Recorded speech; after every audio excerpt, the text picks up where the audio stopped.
Hey, greetings everyone. GleeCon back again with another episode of Lore of Warcraft as we grind it out. On our last episode, we looked at the Dungeons and Dragons World of Warcraft version of Orgrimmar, and we've also been reading Cycle of Hatred. On the last chapter, Jaina and her allies got up in Zmodlor's cave on Dreadness Peak. So stay a while and listen as we keep pushing on through with chapter 23 of Cycle of Hatred. Panic rooted Davin to the very spot. Around him his soldiers were dying, their limbs being hacked off, blades slicing through their chests, axes cutting off their heads, and Davin simply stood there waiting to die. He had thought for sure that as soon as the fighting commenced, Burks would cleave him in two with his axe, but the orc got sidetracked by a couple of other soldiers who leapt in to defend their commanding officer. Davin wasn't entirely clear what he had done to inspire such loyalty. After that, no one came after him. Orcs and trolls picked humans to fight or vice versa. And somehow Davin, standing closer to the shoreline than anyone else, got ignored. The body of a troll fell at his feet. The body of Corporal Baines flew past in a high arc and landed in the water.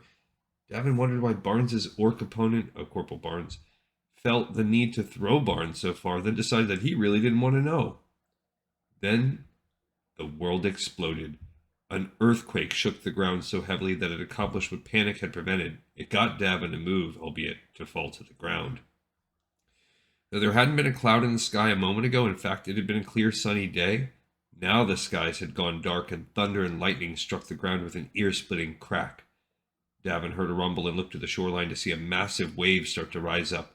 In all the time Davin had been assigned to Northwatch, he'd never seen a wave that big hit the shore that wasn't due to the wake of a boat. However, this wave was as high as the keep's wall, and it was about to come crashing down right on Davin. Quickly he tried to clamber to his feet, but his boots could not gain purchase on the sand, and he fell on his face. Spitting sand out of his mouth, and trying not to inhale all the sand in his nose, Davin gave in to the inevitable and braced himself by shoving his fist down into the sand. The water slammed into him, almost uprooting him from the spot, but his armor and anchored hands kept him weighted down. He wondered how the other soldiers who were less secure fared. He didn't much care about the orcs and trolls. Mostly, though, he wondered if he'd ever be able to breathe again. Seconds later, the water flowed back in the other direction. The wave had washed the sand off his face, though he was now drenched, water matting his hair and causing his beard to weigh heavily on his face. "You have shamed me this day, my warriors." I don't know who's saying that. Davin rolled over onto his back and looked up. The skies were still dark, save for one spot in which hovered a dirigible. Oh, I bet you it's Jaina. Briefly, Davin allowed himself to feel hope. Perhaps the airship belonged to Colonel Lorena, who had freed herself and Lady Proudmoore from the burning blade. This sudden meteorological nightmare could easily have been the lady's doing, after all. They had come to rally the troops, drive the orcs back, and save the day. Then he took a closer look at the dirigible and his heart sank. The canvas was decorated with several bizarre symbols, all of which the Major recognized as being orcish. At least two of those symbols were mirrors for ones he saw on armor and weaponry that orcs carried during the war, not to mention on the troops that were currently killing his soldiers. Davin's platoon commander during the war had said that they were the orc equivalent of coats of arms for their various clans. Davin had never been a particularly religious sort. The only time in his life he'd ever prayed was when he was hiding behind the tree and praying that the demons wouldn't notice him. That particular prayer was answered, but Davin didn't want to push his luck, so he never prayed again. Now, though, he prayed that he would survive this day. Somehow he found the strength to get to his feet. The words Davin had heard had come from the airship. A rope ladder fell toward the ground and went taut as the orc who owned the voice that spoke the words climbed down. It's Thrall.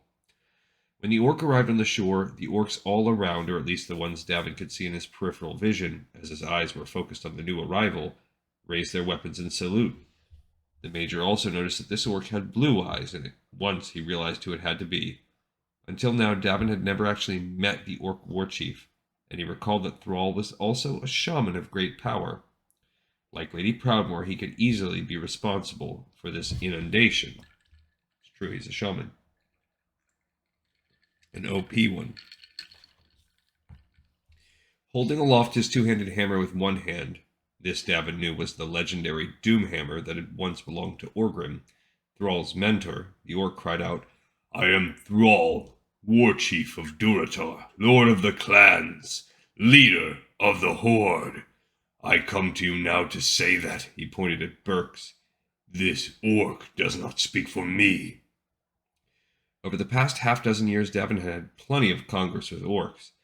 There was the war, of course, and Northwatch's location on the Merchant Coast meant that plenty of orcs came through the area. In all that time, Davin had never seen quite the expression on an orc's face that he now saw on Berks's. "Warriors of Durotar, you will stand down." Again he pointed at Berks, but this time with the hammer. "This foul creature has consorted with a demon in order to bring about war between our people. I will not violate our alliance to suit the needs of the very creatures who tried to destroy us." Berks snarled, "But I have been your loyal servant." Thrall shook his head. "Several warriors who served with you have reported a talisman you carry in the shape of a sword of fire. That is the symbol of the burning blade, according to Jaina, as well as an ancient wizard who has allied herself with the humans. All those who carry that symbol are in the thrall of a demon known as Modlor, who is attempting to foment discontent on Kalimdor and sunder our alliance. As ever, demons do nothing but use us and then destroy us." Indicating Davin with his weapon, Berks said, "These are the bastards who tried to destroy us. They enslaved us and humiliated us and denied us our heritage." His voice a calm contrast to Berks's near hysteria. Thrall said, "Yes, some of them did, and they did so because of demons who drained our very souls, and forced us to fight their war on the people of this world, a war that we eventually lost. But we have thrown off those shackles and risen to be as strong as ever. And the reason why, Berks, is because we are warriors, because we are pure of spirit. Or rather, most of us are. I cannot call pure one who consorts with foul creatures to cause the orcs to violate their word." The orcs and trolls all looked at Berks with a mixture of surprise and revulsion. There were a few Davin noticed who seemed confused. One of the latter spoke up. "Is this true, Berks? You made a deal with a demon?" "To wipe out the humans, I'd make a deal with 1,000 demons. They gotta be destroyed." Then, to accentuate his point, Berk charged right at Davin. Every instinct in Davin's body cried to run away, but he could no more make his legs move now than he could when the wave hit. He saw Berks's axe as the orc swung it upward in preparation for cleaving Davin's skull. But before he could complete the swing, Berks's entire body convulsed. He stopped moving forward and fell to the sand. As he did so, Davin saw that Thrall had struck Berks from behind with the Doomhammer. "You have brought disgrace to Durotar, Berks. You have caused the dishonorable deaths of orc and troll and human warrior alike. This blight can only be exterminated by your death. As war chief, it is my solemn duty to carry out that sentence." Thrall raised Doomhammer over his head and then brought it down hard on Berks's head. Davin flinched as blood and gore splattered all over the sand onto Thrall and onto Davin himself. He was, however, too frightened to actually move to wipe any of it off, not even the blood that mixed in with the water on his left cheek or the bits of skull in his beard. Thrall likewise made no attempt to remove the stains of Berks's death from his person, and he was much more fouled by it. Davin supposed that it served as a badge of honor to an orc. The war chief stepped forward and said to Davin, "You have the apologies of Durotar for this traitor's behavior, Major, and for this terrible battle that has happened this day. I will not permit the burning blade to influence my people anymore. I hope the same will be said for you."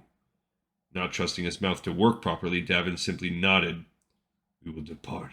I'm sorry we did not arrive soon enough to avoid bloodshed, but first I had to order the troops amassed on land to stand down.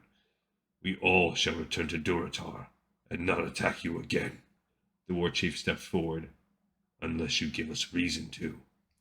Again, Davin nodded more eagerly this time. That would explain why this Northwatch keep, even though it's hostile, exists in Durotar. He said, "I'm not going to take you out." He continued to stand there as Thrall ordered his troops to gather their dead and wounded and return to their boats and set sail northward for Kolkark Crag. Davin remained standing with his boots sunk into the sand, bits of Burks' blood, skull, and brains on various portions of his armor and person, as Thrall climbed back up the ladder to his airship, and both airship and waterborne vessels proceeded northward. Davin was stunned to realize that for the second time his prayer had been answered, and he was starting to think there might be something to the whole praying thing. He was equally stunned at how quickly everything had changed, all because of Thrall's words. Yes, his rather spectacular actions got everyone to stop fighting for a minute, but that would have been only temporary. Thrall's words were what convinced the orcs and trolls to stop fighting and retreat. Much as he hated to admit it about an orc, Davin was impressed. Finally, a captain whose name Davin couldn't for the life of him remember asked, "Orders, Major?" Stand down, Captain." He let out a breath he hadn't even realized he was holding, suddenly feeling very exhausted. Stand down. All right. We are about to be at the finale, only a couple chapters to go. 5 episodes till we play World of Warcraft. Thank you, everyone, as always, so much for watching and for listening. I appreciate you, and I hope that you enjoyed it. This episode's in the pipe 5x5, and I look forward to seeing you next time on Lore of Warcraft.